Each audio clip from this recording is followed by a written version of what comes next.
আখির জামানা আমি রাসূলুল্লাহ আমার যে সমস্ত সুন্নাতগুলো হারিয়ে যাবে, যে সমস্ত সুন্নাতগুলো বিলুপ্ত হয়ে যাবে, আমার কোন উম্মতি ওই রকম একটা হারিয়ে যাওয়া সুন্নাতের উপরে যদি আমল করতে পারে, ওই রকম একটা হারিয়ে যাওয়া সুন্নাতকে যদি জিন্দা করতে পারে, আল্লাহ পাক ওই ব্যক্তির নামায় আমলে 100 শহীদের সওয়াব দিয়ে দেবে। 100 শহীদের সওয়াব মানে কি জানেন? 100 শহীদের সওয়াব মানে আল্লাহ নবী একদিন সাহাবীদের ডাকলেন, ও আমার সাহাবীরা, আমি আল্লাহ নবী তোমাদের জানিয়ে দিলাম, যুদ্ধের দামামা যখন বেজে উঠবে, যুদ্ধের ঘন্টা যখন বেজে উঠবে, যে অবস্থায় থাকো না কেন যুদ্ধের ময়দানে চলে আসবে। ও আমার সাহাবীরা, যুদ্ধের দামামা যখন বেজে উঠবে, যুদ্ধের ঘন্টা যখন বেজে উঠবে, যে অবস্থায় থাকো না কেন যুদ্ধের ময়দানে চলে আসবে। হযরত হানজালা রাদিয়াল্লাহু আনহু হুজুর নতুন বিবাহ করেছেন, হুজুরের বাসর সজ্জার রাত, ফুল সজ্জার রাত, নতুন বিবিকে নিয়ে গণের ভিতরে খোঁজ গল্পতে মশগুল, আনন্দতে মশগুল, এমত অবস্থায় যুদ্ধের দামামা বেজে উঠেছে। হানজালা রাদিয়াল্লাহু আনহু বিবিকে বলে, বিবি, এটা তোমার সঙ্গে জীবনে প্রথম দেখা, এটাই হয়তো জীবনের আখেরি দেখা। বিবি বিদায় দাও, আখেরি বিদায়, শেষ বিদায়।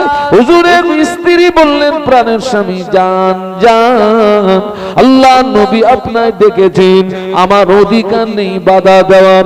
হানজালা রাদিয়াল্লাহু আনহু বাসর ঘর ফেলে দিই, নতুন বিবিকে ফেলে দিই, দ্বীন ইসলামকে প্রতিষ্ঠিত করার জন্য যুদ্ধের ময়দানে নেমে পড়লেন। যুদ্ধের ময়দানে নেমে পড়ে কয়েকজন কাফেরকে জাহান্নামের টিকিট কেটে পাঠিয়ে দিলেন, কয়েকজন কাফেরকে জাহান্নামের টিকিট কেটে পাঠিয়ে দিলেন। কিছু সময় পরে নিজে শহীদ হলেন। ইন্না লিল্লাহি ওয়া ইন্না ইলাইহি রাজিউন। যুদ্ধ যখন শেষ হলো, আল্লাহ নবী সাহাবীদের ডাকলেন, ও সাহাবীরা, আমার যে সাহাবী শহীদ হয়েছে ওদের লাশগুলো আমার কাছে নিয়ে এসো। নবী সাহাবীরা শহীদ দিকের লাশ আল্লাহ নবীর কাছে আনলেন। হানজালা হুজুরের লাশ পাওয়া যায় না। ইতিমধ্যে হুজুরের বিবি আল্লাহ নবীকে সালাম দিলেন, আসসালামু আলাইকা ইয়া রাসূলুল্লাহ, হাবিবাল্লাহ, হুজুর আমার স্বামী কোথায়? আল্লাহ নবী বললেন, ও হানজালার বিবি, তোমার স্বামী বিদায় বিদায় বিদায়, আখেরি বিদায়, জনমের মতো বিদায়, তোমার স্বামী শহীদ হয়েছে। হুজুরের বিবি বলেছিলেন, ইয়া রাসূলুল্লাহ, আমার স্বামী শহীদ হয়েছে, আমি দুঃখিত নই, বরং আনন্দিত। কেন না, আমি কিয়ামতের দিন আমি শহীদের বিবি হয়ে উঠব। একটু মহব্বতে বলেন না, একটু আওয়াজ দিয়ে বলেন না, আমার স্বামী শহীদ হয়েছে, আমি দুঃখিত নই, আনন্দিত, কারণ আমি কিয়ামতের ময়দানে শহীদের বিবি হয়ে উঠব। একটা কথা বলতে এসেছি। কি কথা? হুজুরের বিবি বলেছিলেন, ইয়া রাসূলুল্লাহ, হাবিবাল্লাহ, হুজুর আমি জানি শহীদদের লাশ গোসল দেওয়া হয় না। একটু বলুন না সুবহানাল্লাহ। এই ছেলেরা জোরে বলো না, শহীদদের লাশ গোসল দেওয়া হয় না, কাপনের কাপড়টাও লাগে না। সুবহানাল্লাহ বলুন। বিনা গোসলে, বিনা কাপনের কাপড়ে শহীদ দিগকে কবরস্থ করা হয়। কিয়ামতের ময়দানে শহীদরা রক্তমাখা ক্ষত বিক্ষত চেহারা নিয়ে উঠবে। আল্লাহ জিজ্ঞাসা করবে, তোমাদের এই অবস্থা কেন? শহীদ আল্লাহ পাক দ্বীন ইসলামকে প্রতিষ্ঠিত করার জন্য যুদ্ধের ময়দানে কাফেরদের তলোয়ারের আঘাতে শহীদ হয়েছিলাম, সেই রক্তমাখা চেহারা নিয়ে তোমার দরবারে হাজির। আল্লাহ বলবে, তোরা আমার কাছে কি চাস? শহীদরা বলবে, আল্লাহ পাক কিছুই চাই না, আর একবার যদি জীবন দিয়ে পৃথিবীর জমিনে পাঠাতে, এই জীবনটা আরো একবার তোমার রাস্তায় বিলিয়ে দিতাম।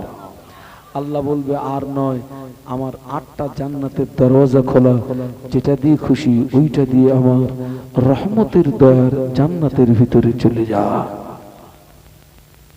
হুজুরের বিবি বলেছিলেন, ইয়া রাসূলুল্লাহ, হাবিবাল্লাহ, আমার স্বামীকে যেন বিনা গোসলে দাফন দেবেন না, আমার স্বামীকে যেন বিনা গোসলে কবরস্থ করবেন না, আমার স্বামীর উপরে গোসলটা ফরজ আছে। আল্লাহ নবী সাহাবীদের ডাকলেন, ও আমার সাহাবীরা, যুদ্ধের ময়দান তালাশ করো, হামজার লাশটাকে নিয়ে এসো, হামজার লাশটাকে নিয়ে এসো। নবী পাকের সাহাবীরা যুদ্ধের ময়দান চিরদিন তালাশ করে, হুজুরের লাশ পাওয়া যায় না।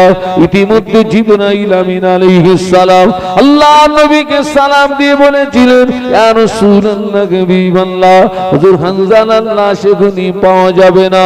আল্লাহ পাক হামজার শাহাদাতে এত খুশি হয়ে গিয়েছেন, আল্লাহ পাক হামজার শাহাদাতে এত রাজি হয়ে গিয়েছেন।